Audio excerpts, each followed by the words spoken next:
37వ శ్లోకం అండి. కులాంగన కులాంతస్థ కౌళిని కులయోగిని అకులా సమయాంతస్థ సమయాచార తత్పర. కులాంగన కులాంతస్థ కౌళిని కులయోగిని అనే మొదటి నామానికి మనం ఆ నామాలకి విశ్లేషణార్థం తెలుసుకుందామండి. ఈ విశ్వ ఆవిర్భావానికి కారణమైన చలనకారక శక్తి అంటే విశ్వం మూల చైతన్యం నుంచి ఆవిర్భవించడానికి కావలసిన చలనం అంటే అది చలనం లేదు, అచలముగా ఉండేది ఆ మూల శక్తి, ఆ మూల చైతన్యం. ఆ మూల చైతన్యం నుంచి ఒకానొక ఇచ్చ చేత సంకల్పము చేత విశ్వ ఆవిర్భావం జరగాలి. దానికి చలనం అంటే కదలగాలి. అచలమైన మూల చైతన్యం నుంచి చలనమైన కారక శక్తి ఆవిర్భవించాలన్నమాట. ఆ చలనకారణకమైన ఆ శక్తియే అనంత ప్రకృతి శక్తి అనమాట. అంటే మనం కనపడే ఈ యొక్క సగుణ ప్రపంచమంతా కూడా ఆ మూల చైతన్యం నుంచి ఆవిర్భవించిందని, దానికి అలా ఆవిర్భవించడానికి కావలసిన చలన కారణక శక్తి, చలనం అంటే కదలిక కలిగే శక్తి ఆ అనంత ప్రకృతి యొక్క అంశ. అనంత ప్రకృతి యొక్క అంశ ఎవరండి? మన స్త్రీతత్వమైన, మన లోపల స్త్రీతత్వమైన మాతృప్రేమతో లేకపోతే మాతృ స్వభావంతో మన శరీరంలోనే మూలాధారంలో కులాంగనగా నిక్షిప్తమై ఉందని, మరి ఆ శక్తినే కులాంతస్థ అని, మన దానినే కాస్మిక్ ఎనర్జీ అని, విశ్వశక్తి అని అన్నారు మన సనాతన మహర్షులు. మరి మూలాధారంలో ఉన్న కుండలిని శక్తిని పార్వతి అని, సహస్రారమును శివ అని, మూలాధారం ఉన్న కుండలి శక్తి పార్వతి అని, సహస్రారమును శివ అని, ఈ రెండింటి కలయికకు వారధి అయిన సుషుమ్న నాడిని కౌళిని అన్నారు. కౌళిని యోగ సాధన ద్వారా కౌళిని జాగృతమైనప్పుడు సుషుమ్న నాడి తేజవంతమవుతూ శక్తి ఊర్ధ్వగమనం పొంది, అంటే ఊర్ధ్వగమనం అంటే మూలాధారం నుంచి స్వాదిష్టాన మణిపూరక అనాహత విశుద్ధ ఆజ్ఞాచక్రం నుండి సహస్రారమునకు చేరి ఆ ఊర్ధ్వగమనంతో చక్కగా ప్రయాణిస్తూ ఆ సహస్రారమును చేరి శివశక్తుల ఐక్యత పొందు స్థితిని కులయోగిని అన్నారు. అంటే అక్కడ కింద నుంచి పార్వతీదేవి ఊర్ధ్వగమనంగా ప్రయాణం చేస్తూ, పార్వతి అనే శక్తి విశ్వశక్తి షట్చక్రముల గుండా ప్రయాణం చేస్తూ సహస్రార స్థితికి చేరినప్పుడు, ఆ శివతో ఐక్యమైనప్పుడు, ఆ సహస్రారంలో ఉన్న శివతో ఐక్యమైనప్పుడు పొందే స్థితినే కులయోగిని అనే అన్నారండి. మన సనాతన మహర్షులందరూ కూడా దర్శించి ఇదంతా మనకి చెప్పారు. రెండవది కులము కానిది అకులము. అంటే అకుల సమయాంతస్థ సమయాచార తత్పర అనే నామానికి మనం తెలుసుకోవాలి. ఇప్పుడు కులము కానిది అకులము అంటే మూలాధారం కానిది సహస్రారం. మూలాధారం అంటే మూలాధారం కానిది ఏముంది? ఆపోజిట్ సహస్రారం అంట. ఆ సహస్రారాన్ని ఏమంటారండి? అకులము అంటారు, అకుల అంటారు. మన పైన తలపై భాగంలో మాడులా, చిన్నపిల్లలకు మాడు ఎలా ఉంటుందో అన్న విషయం చెప్పుకున్నాం కదండి. ఆ మాడు భాగాన్ని, ఆ యొక్క మెత్తనైన పదార్థాన్ని, ఆ త్రికోణంలో ఉండేదాన్ని అకుల అన్నారన్నమాట. ఆ చక్రం, ఆ సహస్రార చక్రం అకుల అని చెప్పబడింది. అంటే సమయం అంటే ప్రాణశక్తి అండి. సమయం అంటే ప్రాణశక్తి. ప్రాణశక్తిలో ఉన్న దివ్యతేజమే ఆదిపరాశక్తి. మరి ప్రాణానికే ప్రాణంగా ఉన్న ఆదిపరాశక్తి విశ్వభ్రమణ కారక శక్తి. ప్రాణానికే ప్రాణంగా ఉన్న ఆదిపరాశక్తి విశ్వభ్రమణ కారక శక్తి. అంటే మనలో ఆ యొక్క భ్రమిస్తూ తిరుగుతూ ఉంటుంది కదా, నిరంతరం తిరుగుతూ ఉంటుంది. అందుకే విశ్వభ్రమణకారక శక్తి అన్నారు. దేనండి? ఆదిపరాశక్తిని. మనకి ప్రాణానికి ప్రాణమైంది, మనకు ఊపిరి ఉంటేనే మనం ఉన్నాం, అదే ప్రాణం. ఆ ప్రాణశక్తిలో సదా ఎల్లప్పుడూ ఆదిపరాశక్తిగా ఉంటూ విశ్వభ్రమణకారక శక్తి చేస్తూ ఉంటుంది. అంటే ఇలా ఎప్పుడూ ప్రయాణం చేస్తూనే ఉంటుంది నిరంతరం. సాధకుని ప్రాణంలోనే దాగి ఉండి దానినే సమయాంతస్థ అన్నారు. ఇది ఎక్కడుందండి? మన లోపలే ఉంది. మన లోపలే నిరంతరం ప్రయాణం చేస్తూ ఉచ్ఛ్వాస నిశ్వాసాల రూపంలో అలా ప్రయాణం చేస్తూ నిరంతరము మన ఆఖరి శ్వాస వరకు కూడా తను మనలోనే నిక్షిప్తమై ఉన్నదానిని సమయాంతస్థ అన్నారు. అంటే సాధకుని ప్రాణములోనే దాగి ఉంది ఆ యొక్క విశ్వప్రేమంతా, విశ్వశక్తి అంతా కూడా. దీనినే సమయాంతస్థ అని నామం చెప్తుందండి. మరి సహజమైన ఈ ప్రాణాయామమునే సమయాచారమని, మనం ఎలా అయితే సహజంగా ఉచ్ఛ్వాస నిశ్వాసాల పుట్టిన దగ్గర నుంచి మనల్ని ఆఖరి శ్వాస వరకు ఉండే ఆ యొక్క ఉచ్ఛ్వాస నిశ్వాసాలనే సహజమైనవి, సహజ ప్రాణాయామము. ఈ సహజ ప్రాణాయామమని సమయాచారమని చెప్తున్నారన్నమాట. ఈ సమయాచార నిష్టగా శ్రద్ధగా ఎవరైతే చేస్తూ ఉంటారో ఆ చేసేవారికి ఆ శక్తి వశమవుతుందని, అనుగ్రహిస్తుందని, అంతేకాకుండా విశ్వవిజ్ఞానాన్ని కూడా విశ్వవిజ్ఞానం అంటే సమస్త జ్ఞానాన్ని కూడా లభింపచేస్తుందని ఆ విశ్వశక్తి అని చెప్తున్నారు ఈ శ్లోకార్థము. కాబట్టి అంటే శుద్ధ చైతన్యముతో శ్రద్ధతో చక్కగా సాధన చేస్తూ ఉంటే, అంటే సమయాచారం అంటే మనలో జరిగే సహజమైన ప్రాణశక్తితో శుద్ధ చైతన్యముతో శ్రద్ధగా సాధన చేసేవారికి ఆ శక్తి లభిస్తుందని, అంతేకాకుండా మనకి అనేక కోణాలలో కూడా జ్ఞానం లభిస్తుందన్న చెప్పటమే ఈ యొక్క శ్లోకానికి అర్థం అండి. మూలాధారైక నిలయ బ్రహ్మ గ్రంథి విభేదిని మణిపూరాంతరుదిత విష్ణు గ్రంథి విభేదిని. ఇప్పుడు మళ్ళా ఇందాక ఇది బ్రహ్మ గ్రంథి, విష్ణు గ్రంథి, రుద్ర గ్రంథి అని ఒకసారి మనం చెప్పుకున్నాం, మీకు గుర్తుందో లేదు? ఏదంటే అది చంపక శోక పున్నాగ సౌగంధికల సంస్కృత పురువింద మణిశ్రేణి కనత్ కోటీర మండిత అనే శ్లోకంలో ఈ బ్రహ్మ గ్రంథి గురించి, విష్ణు గ్రంథి గురించి, రుద్ర గ్రంథి గురించి చెప్పుకున్నాం. మళ్ళా ఇక్కడ వస్తాయన్నమాట. మానవ శరీరంలో వెన్నెముక క్రింద, ఇక దీని గురించి మనం తెలియాల్సిన పని లేదు, ఆల్రెడీ ఎక్కడ ఉంటుందో మీకు అర్థమైపోయి ఉంటుంది. మూలాధారంలో అది 3.5 చుట్ల పాము రూపంలో 3.5 చుట్టుకుని 3.5 చుట్ట ఆ యొక్క ఇదనమాట 3.5 చుట్టలతో చుట్టుకుని ఆ తోకని నోటితో పెట్టుకున్నట్టు ఉంటది అనమాట. ఇది యోగ శాస్త్రంలో దర్శించి ఇచ్చిన ఫిగర్లు ఉంటాయి, అక్కడక్కడ ఉంటాయి దానిలో. కాబట్టి దాన్ని మూలాధారైక నిలయ అంటే మూలాధారంలో ఉన్న ఆ యొక్క విశ్వశక్తిని అక్కడ ఉంటది బ్రహ్మగ్రంథి అనేది. అంటే బ్రహ్మగ్రంథి అంటే ఒక ముడి, గ్రంథి అంటే ఏంటి? పేరు ముడులు, ఒక ముడి వేసుకుంటాం కదా. ఇంకా చెప్పాలంటే మనకు బ్రహ్మముడి ఎక్కడ వేస్తారండి? మనకు వివాహం జరిగినప్పుడు అంత వివాహం తర్వాత వధూవరులు కొంగులు కలిపి ముడేస్తారు, దాన్నే బ్రహ్మముడి అంటారు. అంటే అంతవరకు ఎవరి జీవితం వారిది హ్యాపీగా ఆనందంగా జీవిస్తారు, చక్కగా ఎవరి స్వతంత్రంతో జీవిస్తారు. ఎప్పుడైతే ఈ బ్రహ్మముడు పడిందో తద్వారా వాళ్ళిద్దరూ కలిసి జీవనయాత్ర సాగించేటప్పుడు గల కష్ట సుఖాలు ఏదైతే ఉన్నాయో అవన్నీ కూడా ప్రాపంచిక విషయాలతో పాటు ఒకరికొకరు తోడు నీడై బతకమని ఆ ముడి వేసి పంపిస్తారు ఒక సంసారం అనే ఒక బంధంలోకి. అప్పటి నుంచి మొదలవుతాయి బంధాలన్నీ కూడా. అది ఒక బ్రహ్మముడి. ఆ తర్వాత పాలన జరుగుతూ ఉంటది. ఈ బ్రహ్మముడి గురించి ఎక్కడుంది అంటే మూలాధార చక్రము, స్వాదిష్టాన చక్రమును ఆశ్రయించుకుని, ఈ 2 చక్రాలు ఆశ్రయించుకుని ఈ బ్రహ్మ గ్రంథి ఉన్నది. బ్రహ్మ గ్రంథి అంటే ఏంటో మీకు మరి గుర్తుందో లేదో మరొకసారి చెప్తున్నాను. గ్రంథి అనగా అంటే చక్రాలు అంటే తెలుసు కదా. మూలాధార చక్రం అంటే ఏంటి? ఏమన్నా ఇలా చక్రాలు గీసి గీతలు గీసి మనం చక్రాలా ఉంటుంది అనుకోవటం అనేది కాదు.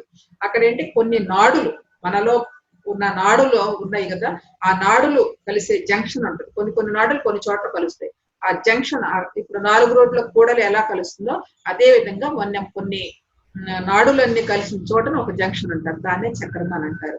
అలాగా మన మూలాధారంలో ఒక చక్రము, ఆ జంక్షన్, స్వాదిష్టానంలో ఒక జంక్షన్, మణిపూరకంలో ఒక జంక్షన్, అనాహతంలో ఒక జంక్షన్, విశుద్ధిలో ఒక జంక్షన్, ఆజ్ఞాలో ఒక జంక్షన్, సహస్రారం అనేది 1000 దళంతో కూడినది, 1000 నాడు, ఇక అనంతమైన సహస్రార స్థితి అన్నమాట. సో ఇట్లా మనలో ఉన్న ఆ యొక్క మూలాధార చక్రంలో ఉన్న ఆ మూలాధారము స్వాదిష్టానం ఆశ్రయించి ఈ బ్రహ్మ గ్రంథి ఉంటుంది.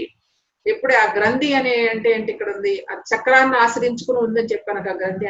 గ్రంథి అంటే ఇక్కడ ఏంటంటే మన లోపల ఉన్న అజ్ఞానంతో కూడిన ఆవరణలు ఏవైతే ఉన్నాయో, అజ్ఞానపూరితమైన విషయ వాంఛలతో ఆలోచనలతో ఏదైతే ఉన్నాయో అవన్నీ ఒక ఆవరణలుగా ఏర్పడతాయి. ఆ ఆవరణలే మన ఆ యొక్క ఆలోచన తరంగాల ఆవరణలే మనల్ని పట్టి ఉంచుతాయి.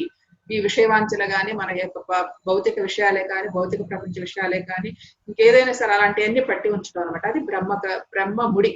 ఆ ముడిని విప్పుకోవాలంటే మన సాధన చేసి, సాధన ద్వారా మనలో ఉన్న స్వాదిష్టాన మూలాధార చక్రము, స్వాదిష్టాన చక్రము జాగృతమైనప్పుడు, మనలో ఉన్న మూలాధార చక్రము, స్వాదిష్టాన చక్రము జాగృతమైనప్పుడు ఆ ఆవరణలను తొలగినప్పుడు ఏం జరుగుద్ది?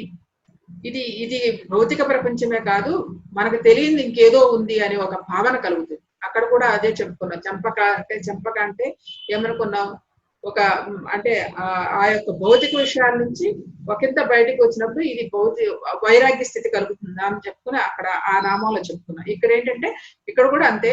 ఈ భౌతిక విషయాలు ఎప్పుడైతే నువ్వు ఆ 2 చక్రాలను యాక్టివేట్ చేసుకుంటావో ఈ భౌతిక ప్రపంచమే కాదు, భౌతిక ప్రపంచం కంటే మిన్న ఏదో ఉంది, అది తెలుసుకోవాలి అని చెప్పేసి అనే ఒక ఆలోచన వస్తుంది, ఆ అనుభవం కలుగుతుంది అన్న విషయాన్ని మూలాధార బ్రహ్మగ్రంథి విభేదన జరిగినప్పుడు. బ్రహ్మగ్రంథి విభేదన అంటే ఆవరణలు మనలో ఉన్న ఆ యొక్క ఏదైతే మనం కూడగట్టుకుని ఉన్న మనకి ఇప్పుడు న్యూ స్పిరిచువల్ సైన్స్ లో కూడా చెప్తున్నారండి, మన ఉన్న పాత భావాలన్నీ కూడా మనలో ఉన్న నిగూఢమై ఉన్న భావాలు, పాత పాత భావాలను కూడా ఎప్పటికప్పుడు తీసేసుకుంటుంటేనే కొత్తదాన్ని మనం స్వీకరించగలుగుతాము.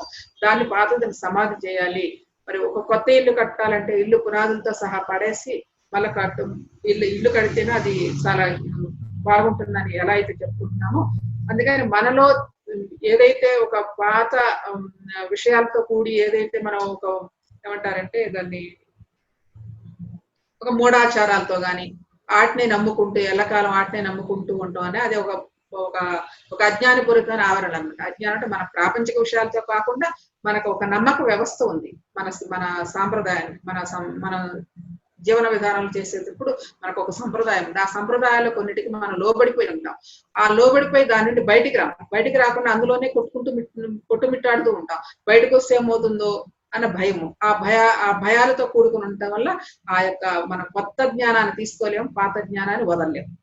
అలా పట్టుకుని పీఠముడిలాగా వేసుకుంటాం. ఎప్పుడైతే మనం ఆ సాధన చేస్తున్నామో, ఆ సాధన చేసినప్పుడు ఆ 2 చక్రాలు యాక్టివేట్ అయినప్పుడు వాటి నుండి విడబడతాము, ఆ గ్రంథుల నుండి ఆ ఆవరణ తొలగించుకుంటాం అని చెప్పిందే ఈ యొక్క బ్రహ్మ గ్రంథి విభేదన. ఇది ఒక పెద్ద పీఠముడి. ఈ పీఠముడి విడదీసుకుంటే తర్వాత ఇంకొకటి ఈ మణిపూరక చక్రం నుంచి అనాహత చక్రం దాకా. ఈ అనాహత చక్రంలో ఉండేదే విష్ణు గ్రంథి, అదే విష్ణుమాయ.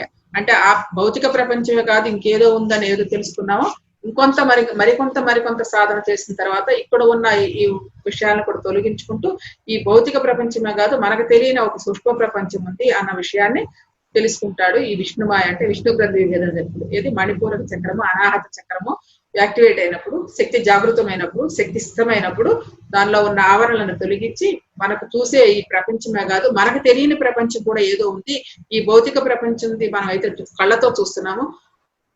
ఈ కళ్ళతో చూడనిది ఏదో దివ్య చక్షుతో చూడగలిగే ఇంకొక ప్రపంచం, సూక్ష్మ శరీరము, ఇంకా అనేక లోకాలు ఉన్నాయి అన్న విషయం మనకి అర్థమవుతుంది. అప్పుడు ఇటు ప్రాపంచిక వైరాగ్యాన్ని పోగొట్టుకుంటాం.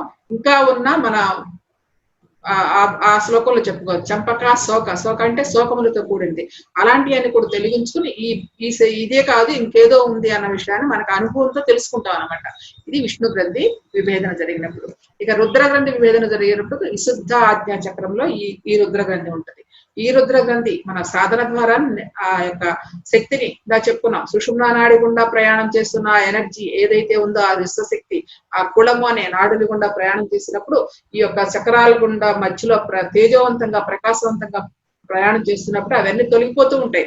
తొలగిపోతున్నప్పుడు మనలో ఉన్న నిగూఢమైన సదాచారంతో కూడిన మన నమ్మక వ్యవస్థ ఏదైతే ఉందో అవి కూడా పొరలుగా పోతూ ఉంటాయి. ఆ పోయినప్పుడు మనకు కొత్త జ్ఞానాన్ని తీసుకోవడానికి సిద్ధమవుతూ ఉంటాము. అలా ఆ ఒక్కొక్క పీఠముడు విడదీసుకుని ఈ రుద్ర గ్రంథిని కూడా విడదీసుకున్నప్పుడు ఈ భౌతిక ప్రపంచమే కాదు, ఈ సూక్ష్మ ప్రపంచమే కాదు, సూక్ష్మ ప్రపంచాన్ని మించింది ఇంకా ఏదో అనేక లోకాలు ఉంటాయి, పరలోకాలు ఉంటాయి, ఎన్నో లోకాల జ్ఞానం ఉంది అని చెప్పి తెలుసుకోవడానికి ఆ యొక్క ఈ గ్రంథి ఉపయోగపడుతుంది. ఇది విష్ణు గ్రంథి. గ్రంథి అంటే ఇదొక మాయ. ఇక్కడి నుంచి ఇక్కడికి వచ్చినప్పుడు పెద్ద మాయలో పడిపోతాం. అవునా కాదా, ఇది చేస్తుంది కరెక్టా కాదా, లేదంటే ఇంకా అనేక సంశయాలతో కూడుకొని ఉండటం, ఈ సంశయాలను విడ తీసుకోవటం అనేది ఇక్కడ జరుగుతుంది. ఇక్కడికి వచ్చిన తర్వాత అది అనుభవంతో తెలుసుకుంటాం. ఎప్పుడైతే మనం భూమధ్యములో చిత్తమై మనకు ఆ శ్వాస మీద ధ్యాస పెట్టి భూమధ్యములో మనసు శూన్యం చేసినప్పుడు జరిగే అనుభూతుల పరంపర ఏదైతే ఉందో ఇది కాదు ఏదో ఉందన్న విషయం మనకు బాగా అర్థమవుతుంది. సో ఈ 3 గ్రంథులు విభేదన చేసుకున్నప్పుడు జరిగేది ఆ యొక్క సహస్రారం అనేది. దానికి అక్కడ గ్రంథులు లేవు, ఏది లేవు. అనేక దళములతో అంటే ఒక సహస్ర దళం అంటారు. సహస్ర దళం కంటే ఎక్కువ అనేక దళం అంటే ఆ యొక్క జ్ఞానము తీసుకోవడం అనమాట. అక్కడ ఉన్నదంతా కూడా ఆ సహస్రారం అంటే జ్ఞాన స్థితి, అది ఎక్కువ ఎక్స్పాండ్ అవుతూ ఉంటుంది. సో ఆ స్థితిని చేరటమే ఈ యొక్క నామం. మూలాధారైక నిలయ బ్రహ్మ గ్రంథి విభేదిని, మణిపూరాంతరుదిత విష్ణు గ్రంథి విభేదిని, ఆజ్ఞాచక్రాంతరాళస్థ రుద్రగ్రంథి విభేదిని, ఆజ్ఞాచక్రాంతరాళస్థ రుద్రగ్రంథి విభేదిని, సహస్రారాంబుజారుడ సుధాసారాభివర్షిణి. ఇప్పుడు ఎప్పుడైతే ఇందాక కులము అనే సుషుమ్న నాడి గుండా విశ్వశక్తి ప్రయాణం చేసి సహస్రార స్థితికి చేరిందో ఆ సహస్రారాంబుజారుడ, సహస్ర అంబుజ అంటే రేకులు, పద్మంకు రేకులు ఎలా ఉంటాయి, అనేక రేకులు కలిగి ఉంటుంది. ఆ రేకులు ఏంటో ఏదేంటో తర్వాత శ్లోకాల్లో దాని గురించి మీకు బాగా తెలుస్తుంది. ఏదో ఇక్కడ నిజంగానే ఆ పుష్పం ఉండి ఆ పుష్పానికి రేకులు ఉన్నట్టు కాదు సుమా, ఆ రేకులు ఏంటనే తర్వాత శ్లోకాల్లో మీకు చెప్పబడుతుంది అది. సో ఆ యొక్క అంబుజారూఢ అంటే ఈ సహస్రారానికి ఆ శక్తి చేరినప్పుడు సుధాసారాభివర్షిణి, ఆ యొక్క మన ఆ శక్తి ఎప్పుడైతే చేరుతుందో అది ఎక్కడి నుంచి అంటే పైనుంచి మనకి మొత్తం వర్షంలా ప్రవహిస్తుంది. అదే విశ్వశక్తి ప్రవాహము. మనకు అందరికి అనుభూతి. ఇప్పుడు ఇందాక మేడం చెప్పారు ఏంటది. సో ఆ విశ్వశక్తి సర్వత్రా ఆవిడకి వ్యాపించుతుంది. సహస్రారం నుంచి మొత్తం పాదాల వరకు ఆవిడకి ఆ శక్తి ఎనర్జీ ఫ్లో అవుతోంది కాబట్టి ఆవిడ నిద్రతో పని లేదు, యోగులకు నిద్రతో పని లేదు, ఆకలితో పని లేదు. ఏంటంటే ఆ అసలైన సిసలైన ఎనర్జీ. మొన్న ఒక అమ్మ వీడియో చెప్పా కదా, నిరాహారి అని, జయారామ రమాదేవి ఏదో ఉందని చెప్పాను. మరి ఆవిడకి ఏంటి, సో ఆవిడ తీసుకుంది ఏంటి, సో 35వ సంవత్సరం తన ఆహారం మానేసింది. ఇప్పటికి 95 ఏళ్ళు. ఏం తీసుకుంటుంది ఇప్పటి వరకు? ఆ విశ్వశక్తి. ఆ యొక్క విశ్వశక్తి తోటి ఇన్ని సంవత్సరాలు ఎంతో చక్కగా ఉన్నారు ఆవిడ. అంత అద్భుతంగా ఎలా ఉండగలుగుతారు? కేవలం విశ్వశక్తి ఆధారంతోనే. కాబట్టి మన యొక్క సాధన ద్వారా సుష్మనాడు ఆ కౌళిని కులయోగిని ఆయన ఆ కులము నుండి ప్రయాణం చేసిన సహస్రార స్థితికి చేరిన ఆ యొక్క సహస్రమ అంబుజారుడు అంటే ఆ యొక్క స్థితిలో ఆ సుధ అంటే అమృతము. ఏం అమృతము? విశ్వశక్తి అనే అమృతము మన శరీరం అంతా కూడా వర్షిస్తూ ఉంది అన్న విషయాన్ని తెలియజేస్తుంది. సుధా సారాంబుజారుడ సుధా సారాపి వర్షిణి వర్షిస్తుంది. నీలో ఇంకా ఎప్పుడైతే వర్షిస్తూ ఉందో అలా ప్రయాణం చేస్తుందో అది ఎక్స్పాండ్ అవుతుంది. అదే అనంత చైతన్యం, అదే చైతన్య విస్తరణ అంటే. సేతు నాలెడ్జ్ చెప్తారు చైతన్య విస్తరణ, నీ అంతరంగా అంతర్ చైతన్యాన్ని విస్తరణ చేసుకో అంటే ఇదే. ఎప్పుడైతే ఆ సహస్రార స్థితికి చేరుకున్నామో ఆ యొక్క వర్షిస్తూ ఉంటుంది ఆ అమృతం అనేది, విశ్వశక్తి అనే అమృతం ఎప్పుడైతే మనకు ప్రయాణం చేస్తుందో ఆటోమేటిక్ గా మనకి ఆ చైతన్యం ఎక్స్పాండ్ అవుతుంది అని ఈ నామం చెప్తుంది. తటిల్లత సమరుచక్రోపరి సంస్థిత మహాశక్తి కుండలిని బిసితంతు తనీయసి అని 40వ శ్లోకం అమ్మ. తటిల్లత సమరుచక్రోపరి సంస్థిత అన్న విషయాన్ని మనం తెలుసుకుందాం. అంటే ఇక్కడ ఏం చెప్తున్నారంటే, ముందుగా అమ్మ గురించి చెప్పాలంటే, అమ్మ విద్యుల్లతల మెరుపును సంతరించుకున్న నీవు షట్చక్రముల పైన ఉన్న సహస్రార పద్మంలో ప్రకాశిస్తున్నావు. నీవు మహాశక్తి అయిన కుండలినివి, తామరకాడలో బాసిల్లుతున్నావు తల్లి అని చెప్పి ఇక్కడ మామూలుగా మనం అర్థం తెలుసుకోవాలి, అమ్మవారి యొక్క అర్థం అది. దానికి మనం కొంచెం లోతుగా మనం వెళదాము. మూలాధారంలో శక్తిని జాగృతం చేసినప్పుడు ఆ శక్తి విద్యుల్లత లాంటి మెరుపు తీగలతో సమానమైన కాంతితో పైకి ప్రసరిస్తూ షట్చక్రాలను అధిరోహిస్తుంది అని చెప్పటం ఈ యొక్క నామంలో. అంటే మన యొక్క ఆ కుండలి శక్తి, మూలాధారంలో ఉన్న కుండలి శక్తి జాగృతమైనప్పుడు, ఆ సుషుమ్నా నాయుడులోకి ఆ శక్తి ప్రవేశం జరిగినప్పుడు, ఆ సుషుమ్నాలో ఆ శక్తి ప్రవేశం జరిగినప్పుడు ఎలా ఉంటుందంటే విద్యుల్లత, మెరుపు తీగల ఒక ప్రకాశవంతమైన కాంతితో మెరుస్తూ ఉంటుంది. ఆ కాంతి కంటే వేగమైనది. అలా ఆ కాంతి కంటే వేగముగా ఆ విద్యుల్లత లాంటి ఆ తీగ పైకి ప్రసరిస్తుంది, అంటే ఊర్ధముఖ ప్రయాణం చేస్తుంది. కుండలిని శక్తి జాగృత అయినప్పుడు ఆ శక్తి సుషుమ్నా నాడిలో ప్రయాణం చేసినప్పుడు, సుషుమ్నా నాడు ప్రవేశించినప్పుడు అది ఊర్ధ్వముఖం ప్రయాణం చేస్తూ కాంతి కంటే వేగంగా ఊర్ధ్వస్థితికి ఊర్ధ్వముఖం ప్రయాణం చేస్తూ సహస్రార స్థితిలో ఉంటుందని చెప్పడానికి ఈ యొక్క సహస్రార స్థితి అంటే షట్చక్రములు, ఈ మన మూలాధార, స్వాదిష్టాన, మణిపూరక, నాహత, విశుద్ధాజ్ఞ చక్రాలను దాటి సహస్రార స్థితిలో అధిరోహిస్తుంది. షట్చక్రోపరి సంస్థిత, ఉపరి సంస్థిత అని చెప్తున్నారన్నమాట. ఆ చక్రాలపైన ఉపరి సంస్థిత, స్థితమై ఉంటుంది ఆ శక్తి. అంటే ఎలా విద్యుల్లత లాంటి మెరుపు తీగ లాంటి ఆ శక్తి అలా ప్రకాశం చెందుతూ ఊర్ధముఖ ప్రయాణం చేస్తూ సహస్రారములో అధిరోహిస్తుంది, సహస్రార స్థితిలో అధిరోహిస్తుంది అన్న విషయాన్ని ఈ నామం తెలియజేస్తున్నారు మిత్రులారా. ఆ మూలాధారంలో ఉన్న శక్తి నిరంతరం ఆ సహస్రారం చేరాలనే తపన కలిగి ఉంటుంది. అంటే మూలాధారంలో ఉన్న శక్తి ఎప్పుడు కూడా పైకి ప్రసరించాలి ఆసక్తి కలిగి ఉంటుందన్నమాట. అప్పుడు సాధకుడు సాధన చేస్తున్నప్పుడు, తీవ్రమైన సాధన చేస్తున్నప్పుడు ఆ షట్చక్ర మూలాధారంలో కుండలి శక్తి జాగృతమై, ఆ శక్తి జాగృతమైనప్పుడు సుష్మనాళ్ళ ప్రయాణం చేస్తూ ఆ శక్తి ముందుకు పైకి ప్రసరిస్తుందని ఇందాక నామాలో చెప్పుకున్నట్లు ఆ చేయడానికి కావాల్సిన ఆసక్తి కలగాలి సాధకుడికి. అదే మహా ఆసక్తి. అంటే సాధకుడు చాలా జిజ్ఞాసతో, తపనతో, ఆసక్తి కలిగి సాధన చేస్తూ ఉంటే ఆ కుండలి శక్తి ఆ సుషుమ్నాలో ప్రవేశిస్తుందని చెప్తున్నారు. అది ఎలా ఉంటుందంటే ఒక తీవ్రమైన అగ్నిలా ఉంటుందన్నమాట, రగులుతున్న అగ్నిలా ఉండాలి. ఏదండి? సాధకుడి యొక్క జిజ్ఞాస, సాధకుడి యొక్క తపన, సాధకుడి యొక్క ఆసక్తి రగులుతున్న అగ్నిలా ఉండాలన్నమాట. అలాంటి తపనతో సాధన చేస్తున్నప్పుడు ఆ శక్తి విజృంభణ జరిగి ఆ శక్తి జాగృతమయ్యి అప్పుడు సుషుమ్నలో ప్రవేశిస్తుంది అని చెప్తున్నారు ఇక్కడ. అదే మహా ఆసక్తికి కుండలిని బిసుతంతు తనీయసి. బిసుతంతు తనీయసి అంటే ఆ శక్తి ఆ సుషుమ్నలో ఉన్న ఆ సుషుమ్న నాడిలో ప్రవేశించింది. ఆ తంతు ఎలా ఉంటుందంటే ఒక తామర తూడులోని సన్ననైన దారం ఉంటుంది. అలాంటి దారము ఆ సుషుమ్న నాడిలో ఉంటుంది. దాని నుండి అలా ప్రవేశిస్తుంది అని చెప్పటమే ఇది బిసుతంతు తనీయసి. తంతు తనీయసి అంటే తామర తూడులోని కోమలమైన సున్నితమైన ఒక సన్నని దారం ఎలా ఉంటుందో అదేవిధంగా సుషుమ్నలో ఆ యొక్క విద్యుల్లత లాంటి ఆ మెరుపు అలా ఆ శక్తి అలా ప్రయాణిస్తూ ఊర్ధ్వముఖ ప్రయాణం చేస్తుందని చెప్పటమే ఈ యొక్క నామములోని అర్థం అన్నమాట. అదే అంటారు కుండలిని శక్తి తామర తూడు వంటి అత్యంత మెరుపు తీగ వంటి ఆకృతి కలిగి కాంతి కంటే అత్యంత వేగంతో పైకి ప్రసరిస్తుంది అని ఈ యొక్క మహాశక్తి కుండలిని బిసుతంతు తనీయసి అనే నామంలో కూడా ఇది వివరిస్తున్నారన్నమాట. దీన్ని మరి ఈ శ్లోకానికి మరొక కొంచెం విశ్లేషణ చేసుకుందాం మిత్రులారా. మనకి ఒక సినిమా ఉందండి, చాలా కాలం క్రితం వచ్చింది, రాజరాజేశ్వరి కాఫీ క్లబ్ అనమాట. అందులో పాల్గొని పద్మరాజు గారు ఒక చక్కటి పాట రాస్తారు, నా దారేడారి నా పేరు బికారి. ఆ పాటలో ఒక 2 చరణాలు ఉంటాయండి, చాలా అద్భుతంగా అనిపిస్తుంది. అది ఆ చరణాలకి పత్రిగారు ఈ పాటకంతా కూడా చాలా చక్కటి ఆధ్యాత్మిక అవగాహన కల్పిస్తూ దాన్ని విశ్లేషించారనమాట పత్రిగారు గురువుగారు. దానిలో 2 చరణాలు ఇక్కడ మనకి ఉపయోగపడతాయని నేను మీకు తెలియచేస్తున్నాను.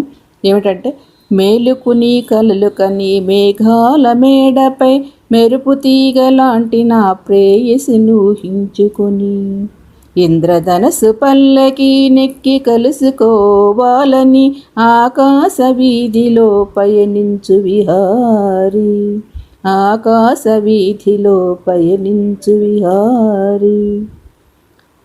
మేలుకొని కలలు కని మేఘాల మేడపై మెరుపు తీగలాంటి నా ప్రేయసి నూహించుకొని అన్న విషయాన్ని మనం తెలుసుకుందామండి.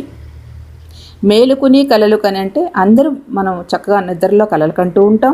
చక్కగా నిద్రలో అనేక సార్లు మన సూక్ష్మ శరీరం బయటికి వెళ్ళిపోయి ఎన్నెన్నో చోట్ల తిరిగి ఎన్నెన్నో చోట్ల విశేషాలన్నీ తెలుసుకుంటూ దాంతో అనుభవిస్తూ అదే నిజమనుకుని మనం ఎన్నో కలలు కని నిజమని భ్రాంతి పడిన కలలు ఎన్నో కంటూ ఉంటాం. ఇది మనం నిద్రలో ప్రతిరోజు జరిగే చాలామందికి ఈ నిద్రలో కలలు కంటూ ఉంటాం.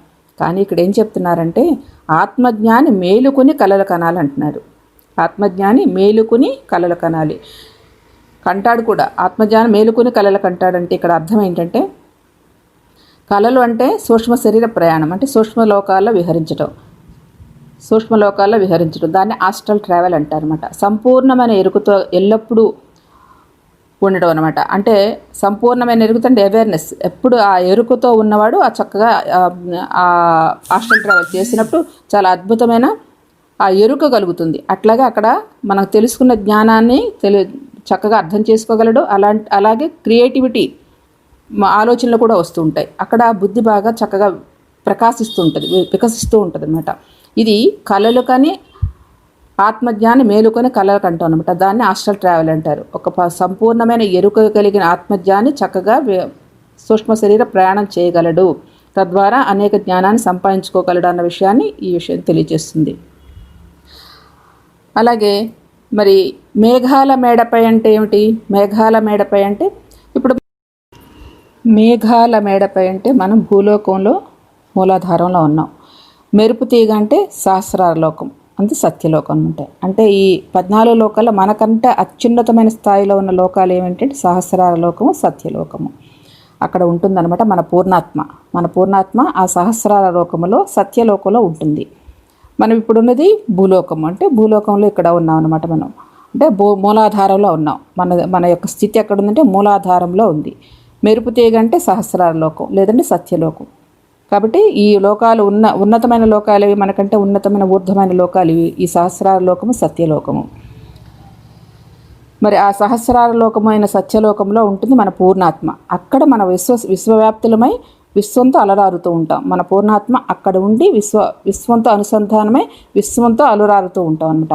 అదే మెరుపు తీగ, అదే హై వోల్టేజ్, అదే లైట్నింగ్ అంటే activity. High voltage lightning activity అంటారు. అంటే కోటి సూర్యుల కాంతితో ప్రకాశిస్తూ ఉన్నది అన్నది ఒక మాటగా చెప్పుకోవటమే, దాన్ని మనం ఊహించలేము. ఎవరికారు అనుభూతితో పొందే ఒక అద్భుతమైన ఆ కాంతి అనమాట. దాన్ని ఆల్మైటీ అంటారు, దాన్ని సర్వజ్ఞత్వం అంటారు, అది ఆదిశక్తి అంటారు, పరమ పావనమైన అద్భుతమైన అనంతమైన దివ్యశక్తి స్వరూపం అంటారు. అట్లా ఒక కాంతితో మనం పోల్చుకుంటాం. దానికి రూపం లేదు, నామం లేదు, ఆకారం లేదు. అది బ్రహ్మము. ఆ బ్రహ్మమునే మనం తెలుసుకోవాలి ఇక్కడ. అదే మన పూర్ణాత్మ. ఆ పూర్ణాత్మ అంటే మన స్థితి, అది మన బ్రహ్మస్థితి, మన యొక్క ఆనంద స్థితి, మన స్వరూపం, అది ఆ కాంతి స్వరూపం. కాబట్టి ఆ పూర్ణాత్మ ఎక్కడ ఉంటుందండి? విశ్వవ్యాప్తమై పైన విశ్వంతో అలరారుతూ ఉంటుంది. అదే మెరుపు తీగ అని చెప్తున్నారన్నమాట. ఆ మెరుపు తీగతో మనం అనుసంధానమైన అదే మన పూర్ణాత్మ. మన పూర్ణాత్మతో అనుసంధానం అవడానికి చేయాలన్నమాట. కాబట్టి అదే మన పూర్ణాత్మ. అత్యంత శక్తివంతమైనదని అర్థం అన్నమాట, తెలుసుకోవాలి ఇక్కడ. మరి ఆత్మపరంగా మేలుకొని అంటే ఆత్మజ్ఞాని ఎరుకతో మేలుకొని నేను అంటే పైలోకంలో ఉన్న పూర్ణాత్మ యొక్క అంశాత్మ అని తెలుసుకోవాలి. పైలోకంలో ఉన్న అంశాత్మని తెలుసుకోవాలి. పైన ఉన్న మెరుపు తీగ ఎలా ఉంటుంది అంటే క్రింద ఉన్న మెరుపు తీగ కూడా అలాగే ఉంటుంది. ఆ పైన ఉన్న పూర్ణాత్మ ఎంత కాంతివంతంగా, ఎంత ప్రకాశవంతంగా ఉంటుందో అంతే విధంగా ఈ యొక్క అంశాత్మైన మనం కూడా అంతటి శక్తివంతులమే, అంతటి మెరుపు తీగ లాంటి శక్తివంతులమే అన్న విషయాన్ని మనం ఇక్కడ అవగాహన చేసుకోవాలి, అర్థం చేసుకోవాలి. అది సాధనలో అనుభూతి అవుతుంది మిత్రులారా.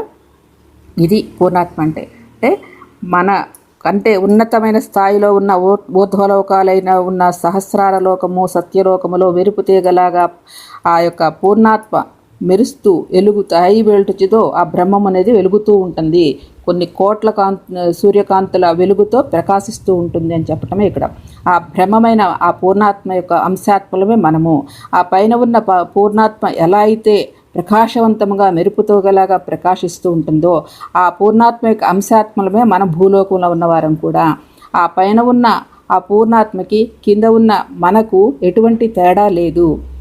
ఆ యొక్క వెలుగే, ఆ యొక్క కాంతి, ఆ యొక్క విశ్వశక్తి మనలో కూడా ఉంది. ఆ కాంతి తరంగాలే మనలో కూడా ఉన్నాయి. ఆ మెరుపు తీగ మనలాంటిది. పైన ఉన్న పూర్ణాత్మ ఎలా మెరుపు తీగలా ప్రకాశిస్తుందో అదే మెరుపు తీగలా మనం కూడా కింద అంతటి శక్తివంతులమని తెలియచేస్తుంది మిత్రులారా. ఇది సాధనతో బాగా మన సాధన పెరుగుతున్న కొద్దీ ఆ ఎరుక కలిగినప్పుడు మనకు అలాంటి అనుభూతిని మనకు ఎప్పుడో ఆ కృప కలుగుతుంది అన్న విషయాన్ని తెలియచేస్తుంది ఈ నామములో. మరి ఇంద్రధనుస్సు పల్లకి అంటే ఇది గురువుగారు గురించి అన్నమాట. ఇంద్రధనుస్సు అంటే గురువుగారు గురించి ఇక్కడ చెప్తున్నారు. అది మామూలు పల్లకి కాదు.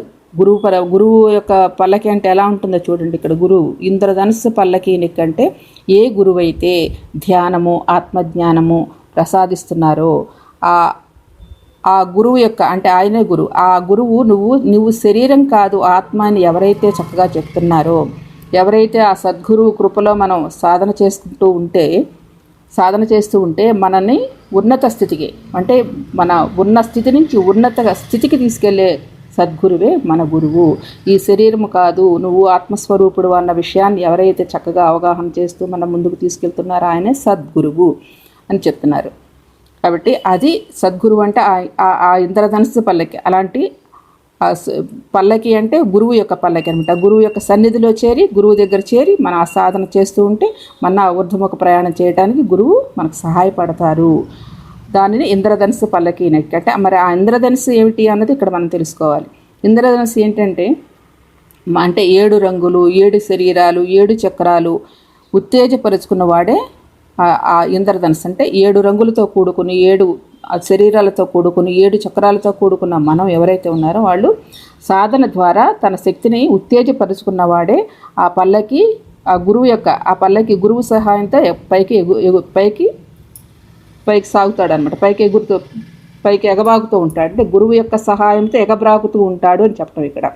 కాబట్టి అక్కడ గురువు కూడా చూడండి, తనకంటే ఉన్నత స్థితికి తీసుకెళ్లాలని గురువు చాలా చక్కగా అలా ఎవరైతే భావిస్తున్నారో వారు నిజంగా మహాసద్గురువు అనమాట.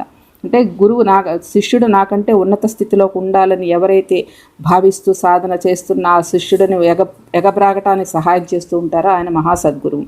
అలాంటి సద్గురువును చెంత చేరి మన యొక్క ఈ 7 చక్రాలు, 7 రంగులు, 7 కోశాలను ఇవన్నీ కూడా ఉత్తేజపరుచుకుని సాధన చేస్తూ ఆ గురువు సహాయ సహకారాలతో మనం ఉన్నత స్థితికి ఎదగటమే ఇక్కడ చెప్పే విషయం అన్నమాట. కాబట్టి మరి ఆ యొక్క ఊర్ధ్వలోకాల్లో ఉన్న పూర్ణాత్మతో ఏకం కావాలని, అక్కడ ఆకాశయానం చేస్తూ గగన విహారాలు అవ్వాలని, అంటే ఆకాశయానం చేస్తూ ఆస్ట్రల్ ట్రావెల్ అనమాట. సూక్ష్మ శరీర ప్రయాణం చేస్తూ గగన విహారులం అవుదామని, ఆకాశ వీధిలో పయనించి యోగీశ్వరుడు అవ్వాలని, జీవించి ఉండగానే ముక్తులు పొందాలి. ఏమిటి జీవించి ఉండగానే ముక్తుడు అంటే, నువ్వు సాధనతో నీ యొక్క సూక్ష్మ శరీరాన్ని పూర్ణ ఎరుకతో, సంపూర్ణ ఎరుకతో నీ యొక్క సూక్ష్మ శరీరాన్ని బయటకు తీసుకొచ్చి ఆ ఆస్ట్రల్ లోకాలు అంటే అన్ని లోకాలు తిరగగలిగే సామర్థ్యం సంపాదించుకుంటావు. నీ యొక్క నువ్వు ఇక్కడ ఉండంగానే, జీవించి ఉండంగానే నీలో నుంచి సూక్ష్మ శరీరాన్ని బయటికి తీసి తద్వారా ఆ యొక్క లోకాలన్నీ కూడా సంపూర్ణంగా తిరిగి దాని యొక్క జ్ఞానాన్ని సంపాదించుకొని చక్కగా తెలుసుకోవడమే ఈ యొక్క ఆకాశ విహారి. అంటే ఆకాశ విహారి అంటే ఆకాశంలో విహరించడం. ఎలా విహరిస్తున్నాం? సూక్ష్మ శరీరంతో విహరిస్తున్నాం. మరి అలా విహరించేవాడు ఎవరైతే ఉన్నారో వాళ్ళే యోగీశ్వరుడు అన్నారు. ఆ యోగీశ్వరుడు అంటే సకల సమస్త జ్ఞానాన్ని సూక్ష్మ శరీరం ద్వారా సంపాదించుకుంటూ ఉంటాడన్న విషయం తెలియచేస్తుంది ఇక్కడ. ఎప్పుడైతే సంపూర్ణమైన ఎరుక కలిగి ఉంటాడో ఆ సంపూర్ణమైన ఎరుకలో ఎక్కడెక్కడికి వెళ్ళినా, ఏ ప్రదేశాలకు వెళ్ళినా, ఎక్కడ ఏ గురువులతో సంపాదించినా, ఎక్కడ జరిగినా కూడా, ఎక్కడెక్కడ కలుసుకున్నా కూడా ఆ జ్ఞానాన్ని సంపూర్ణమైన జ్ఞానంతో నువ్వు వికసిస్తావు. అది దీని యొక్క ఆస్ట్రల్ ట్రావెల్ అంటారు. అంటే అది ఆకాశయానం అంటే ఆకాశం అంటే మనం జీవించి ఉండంగానే మన నుంచి సూక్ష్మ శరీరాన్ని బయటకు తీసుకొచ్చి ఊర్ధ్వలోకాలను చక్కగా తిరుగుతూ చక్కగా అక్కడ జ్ఞానాన్ని సంపాదించుకుంటూ ఆకాశ విహారులో అవ్వాలి. దాన్ని యోగీశ్వరుడు అంటారన్నమాట. సో ఈ విధంగా మేలుకొని కలలుకొని మేఘాల మేడపై మెరుపు తీగ లాంటి నా ప్రేయసి ఊహించుకొని ఇంద్రధనుస్సు పల్లకి నెక్కి కలుసుకోవాలని ఆకాశ వీధిలో పయనించు విహారి అనే ఈ చరణాలకి, పాలగుమి పద్మరాజు గారు రచించిన ఆ చరణాలకి మరి గురువర్యులు బ్రహ్మర్షి పితామహ పత్రిజీ చాలా చక్కగా దానికి ఎంతో అద్భుతంగా వివరణ ఇస్తూ మనకు ఎంతో అద్భుతంగా అనిపించింది మిత్రులారా. అది మీతో షేర్ చేసుకుంటున్నాను. ఇక్కడ నేను ధ్యానం గురించి చెప్తాను, చక్కగా విని చక్కగా మీరు ధ్యానంలోకి ప్రయాణం చేయండి. ధ్యానం అంటే మనకి ఈ యొక్క స్త్రీ పురుషుల లింగభేదం లేదండి, పిల్లలు అనేది కూడా లేదు. చిన్నవాళ్ళ దగ్గర నుంచి పెద్దవాళ్ళ వరకు కూడా చాలా చక్కగా ధ్యానాన్ని అభ్యసించవచ్చు. ఎవరి వయసుంతో అన్ని నిమిషాలు కూర్చోవడమే ముఖ్యమైనది. కాబట్టి మిత్రులారా, కూర్చునే విధానం ఎలా అంటే, మనకి కూర్చోగలిగిన వాళ్ళు చక్కగా బాచి పెట్టేసి కూర్చోవచ్చు, లేని పక్షంలో కుర్చీలో కూర్చోవచ్చు. సౌకర్యవంతమైన భంగిమను తీసుకొని, అంటే సౌకర్యవంతమైన ఆసనాన్ని తీసుకొని చక్కగా ప్రశాంతంగా కూర్చోవాలి. కుర్చీలో కూర్చున్న వాళ్ళు కాళ్ళు క్రాస్ చేసుకుని, వేళ్లలో వేలు పెట్టుకుని ప్రశాంతంగా కళ్ళు మూసుకుని మన యొక్క నాసికలో జరిగే శ్వాస నిశ్వాసాలను గమనిస్తూ ఉండటమే మనం చేయవలసిందల్లా. శ్వాసను లాగటము, లోపల ఉంచటము, బయటికి వదలటము అలాంటి ఏ ప్రక్రియ లేకుండా నిరంతరము మనలో ఎలా జరుగుతూ ఉన్నదో ఆ యొక్క శ్వాసను గమనిస్తూ ఉండటమే మనం చేయవలసిందల్లా. ఇదే అతి సహజమైన, అతి సరళమైన రాజయోగ ప్రక్రియ. కేవలం శ్వాసపై ధ్యాసే మిత్రులారా. శ్వాస గమనింపే ధ్యాన సాధన. జస్ట్ అబ్జర్వ్ యువర్ బ్రెత్ అన్నారు. కేవలం మనలో జరిగే శ్వాస నిశ్వాసాలను గమనిస్తూ ఉండటమే చేయవలసిందల్లా. మనసులో పరి విధాల ఆలోచనలు వస్తూ ఉంటే ఆ ఆలోచనలు కట్ చేస్తూ ఆ యొక్క మనసును శ్వాసపై ఉంచుతూ ఉండటమే మనం చేయవలసిన ప్రాథమిక ప్రక్రియ. మనసులో పరి విధాల ఆలోచనలు వస్తూ ఉంటే అవి కట్ చేస్తూ ఆ యొక్క మనసుని శ్వాసపై ఉంచుతూ ఉండండి. క్రమక్రమంగా మన యొక్క శ్వాస చిన్నదవుతూ గురుమధ్యములో స్థితమవుతుంది. చక్కటి ఆలోచనారహిత స్థితి కలిగి అద్భుతమైన ప్రశాంత స్థితి ఏర్పడుతుంది. యోగ చిత్త వృత్తి నిరోధ అన్నారు పతంజలి మహర్షి. యోగమనగా చిత్తములోని వృత్తులన్నీ రహితమవటమే, మనోశూన్యమవటమే, మనసు ఆలోచనారహిత స్థితి సంభవించటమే. ఆ యొక్క మనోశూన్యమైనప్పుడు ఆ విశ్వమయ ప్రాణశక్తి మనలోనికి ప్రవేశించి మన బ్రహ్మరంధ్రము ద్వారా మనలోనికి ఆవాహన చెంది ఆ ప్రాణశక్తి మన 72,000 నాడుల గుండా ప్రయాణం చేస్తూ ఆ నాడుల్లో ఉన్న మాలిన్యములను, బ్లాక్స్ని ఏవైతే ఉన్నాయో అవన్నీ శుభ్రపరుస్తూ చక్కగా నాడీ మండలాన్ని శుద్ధి చేస్తుంది. నాడీ మండల శుద్ధి ద్వారా సంపూర్ణ ఆరోగ్యం వస్తుంది, మానసిక ప్రశాంతత లభిస్తుంది. మిత్రులారా, కేవలం శ్వాసపై ధ్యాసయే, శ్వాస గమనింపే ధ్యాన సాధన. నా మాటలు మీకు ఎటువంటి అభ్యంతరాలను కలిగించవు. కేవలం మీ శ్వాసతో మీరు కలిసి ఉండండి. శ్వాసపై ధ్యాస ఉంచండి మిత్రులారా. శ్వాస గమనింపే ధ్యాన సాధన. మానవునికి నిత్య జీవితంలో కావలసింది శారీరక ఆరోగ్యము, మానసిక ప్రశాంతత, ఆత్మవిశ్వాసము, ఏకాగ్రత, ఆత్మజ్ఞానము, ఆత్మవిద్య మొదలైనవి. మరి ప్రతిరోజు హాయిగా ఆనందంగా గడపాలి. ప్రతిరోజు మరుసటి రోజుకి గట్టి పునాది అవ్వాలి. అలా అయినప్పుడు మొత్తం జీవితానికి అందం, ఆనందం. అప్పుడే జీవితానికి సార్థకత, పరమార్థకత. అయితే ఆ ఆనందం, ఆరోగ్యం అనేవి తనలోనే ఉన్నాయని, అది తన సహజ స్థితి అని తెలియక మానవుడు వాటి కోసం బయట వెతుకుతున్నాడు. అజ్ఞానపు పొరలో తనలో ఉన్న చైతన్యాన్ని, అంటే ఆత్మను అన్వేషించడం, ఆత్మను ఆ యొక్క అజ్ఞానపు పొరలు కప్పివేయటం వల్ల అసలైన ఆనందాన్ని గ్రహించలేకపోతున్నాడు. మేఘాలు తొలగిపోగానే సూర్యుడిని ఎలా ప్రకాశిస్తూ ఉంటాడో సూర్యుడు, అదేవిధంగా మనకి బుద్ధికి కమ్మిన పొరలను తొలగించుకొని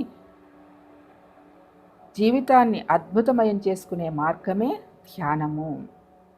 శ్రీ లలితా సహస్రనామములో కూడా అమ్మ చెప్పినది ధ్యానమే గమ్యమని. అంతర్ముఖ సమారాధ్య అని, బహిర్ముఖ సుదుర్లభ అని చెప్పారు. అంటే అంతర్ముఖం అవటమే ధ్యానము, మనలోనికి మనం ప్రయాణం చేయటమే ధ్యానము. దానికి సాధన ఈ యొక్క శ్వాసపై ధ్యాస ఉంచి శ్వాసతో అనుసంధానమై మనలోనికి మనం ప్రయాణం చేస్తాం మిత్రులారా. అదే అంతర్ముఖ ప్రయాణము. మరి మనల్ని మనం ఉద్ధరించుకోవాలంటే ఉద్ధరేదాత్మానాత్మానమవసాదయేత్ ఆత్మైవహాత్మనో బంధు ఆత్మైవహాత్మనో రిపురాత్మన అని భగవద్గీతలో చక్కగా భగవానుడు మనకు చెప్పారు. అంటే ఉద్ధరేదాత్మానాత్మానం, నిన్ను నీవు ఉద్ధరించుకోవాల్సింది ఎవరికి వారే ఉద్ధరించుకోవాలి, ఇంకొకరు చేత ఉద్ధరింపబడదు. ఉద్ధరేదాత్మానాత్మానం, మన ఆత్మను మనమే ఉద్ధరింప చేసుకునే ప్రక్రియే ఈ యొక్క శ్వాస మీద ధ్యాస, శ్వాసపై ధ్యాస. శ్వాస గమనింపే ధ్యాన సాధన మిత్రులారా. శ్వాస గమనింపే ధ్యాన సాధన మిత్రులారా. చక్కగా మన యొక్క శ్వాసను గమనిస్తూ ఉండాలి. మనసులో పరిపర విధాల ఆలోచనలు వస్తూ ఉంటాయి. కట్ చేస్తూ ఆ యొక్క మనసుని శ్వాసపై ఉంచుతూ ఉండటమే చేయవలసిందల్లా. క్రమక్రమంగా మన యొక్క శ్వాస చిన్నదవుతూ భ్రూమధ్యములో స్థితమవుతుంది. ఆ యొక్క చిత్తవృత్తులన్నీ ఆగినప్పుడు ఆ విశ్వమయ ప్రాణశక్తి మనలోనికి ఆవాహన చెంది తద్వారా సంపూర్ణ నాడీమండల శుద్ధి జరిగి చక్కటి శారీరక ఆరోగ్యాన్ని, మానసిక ప్రశాంతతను, తద్వారా అనేక ఆధ్యాత్మిక అనుభూతుల పరంపరను మనం సొంతం చేసుకుంటాం మిత్రులారా. కేవలం శ్వాసపై ధ్యాసయే, శ్వాస గమనింపే ధ్యాన సాధన. శ్వాసే గురువు, గురువే శ్వాస.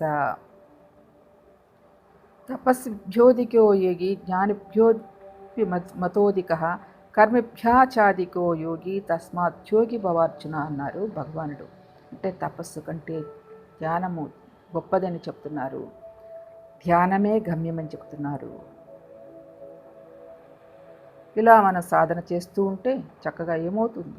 అభ్యాసయోగయుక్తేన చేతసా నాణ్యగామిని పరమం పురుషం దివ్యం యాతి పార్థానుచింతయన్.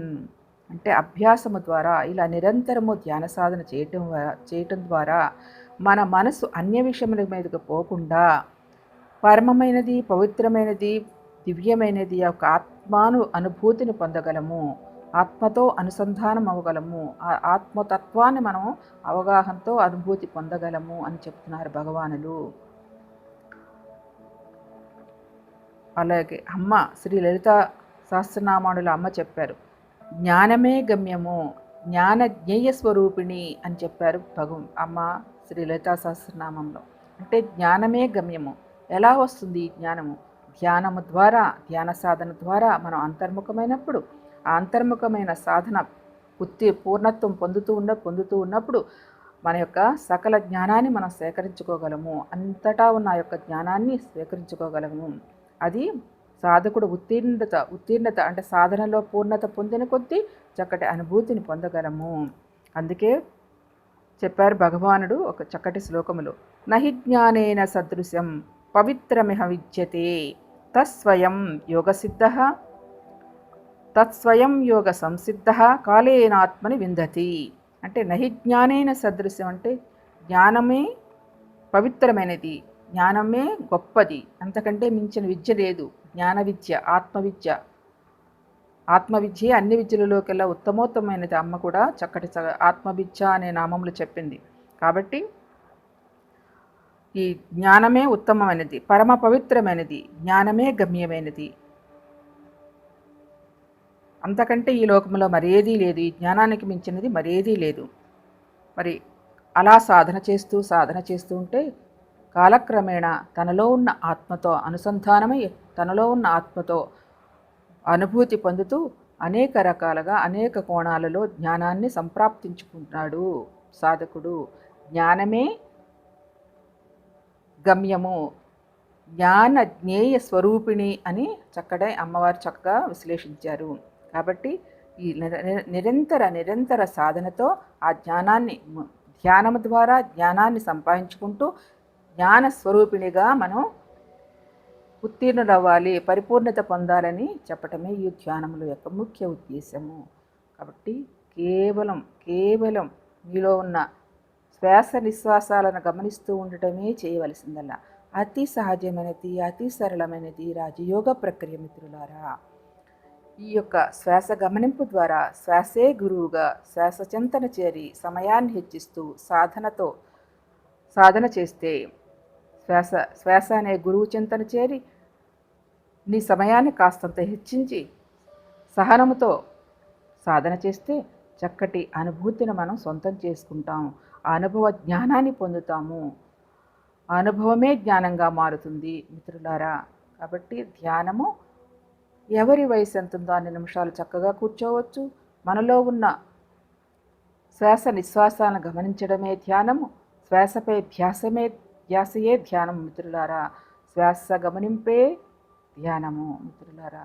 చక్కగా అలా ఎవరి వయసు ఎంత ఉందో అన్ని నిమిషాలు కూర్చుని తర్వాత నెమ్మదిగా మీ యొక్క 2 చేతులను విడదీసుకుని ఆ 2 యొక్క అరచేతులను కూడా కళ్ళపై బోర్లించుకుని ఒక 5 సెకన్ల పాటు అలా ఉండి నెమ్మదిగా ఆ ధ్యాన స్థితి నుంచి బయటకు వచ్చి చక్కగా ఆనందాన్ని అనుభవించవచ్చు. ధ్యానము చేసే విధానము, క్రమము ఇలాంటిది ఇదే. ఇంతకంటే తేలికైనది, ఇంతకంటే సహజమైనది, ఇంతకంటే ప్రశాంతమైనది, ఇంకా అంతకంటే సుఖమైనది మరెక్కడా లేదు. అంత సుఖమైనది, అంత తేలికైనది, అంత సరళమైన యొక్క శ్వాస మీద ధ్యాసను సాధనతో పరిపూర్ణత పొందాలని, ముక్తి పొందాలని కోరుకుంటూ థ్యాంక్ యూ మిత్రులారా. Thank you.